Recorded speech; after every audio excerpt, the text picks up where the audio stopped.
October 4th, Daily Devotional, Lift 'em Up by Ellen G. White, a royal name. If any man suffer as a Christian, let him not be ashamed, but let him glorify God on this behalf.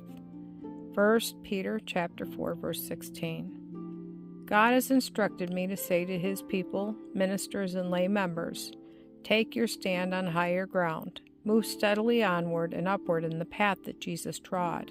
Do not trust in your own opinion. Sanctification through the truth is your only safety. The Lord God of Israel would have his people stand in his strength and in his might, receiving to impart.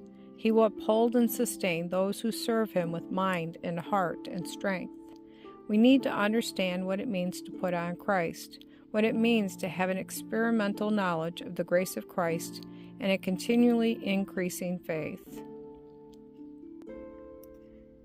And Paul says, unto me, who am less than the least of all saints, is this grace given, that I should preach among the Gentiles the unsearchable riches of Christ, and to make all men see what is the fellowship of the mystery, which from the beginning of the world hath been hid in God, who created all things by Jesus Christ, to the intent that now unto the principalities and powers in heavenly places might be known by the church the manifold wisdom of God. Ephesians chapter 3, verses 8, 9, and 10.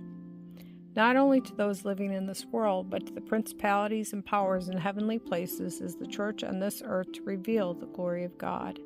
God chose from among the Gentiles a people for himself, and gave them the name of Christian.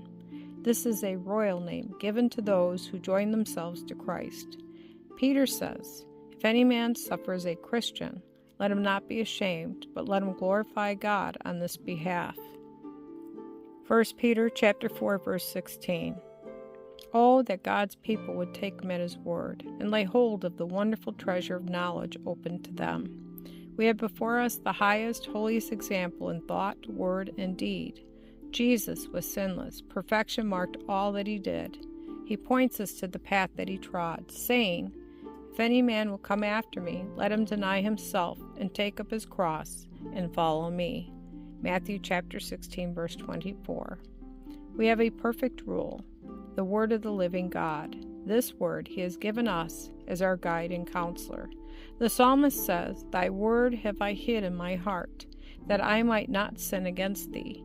Psalm 119, verse 11. Christians, those who are to represent God in the world, are not to seek for doctrines that are new and strange. They are not to pry into the mysteries of the future life. Their part is to make their life in this world such as God can approve.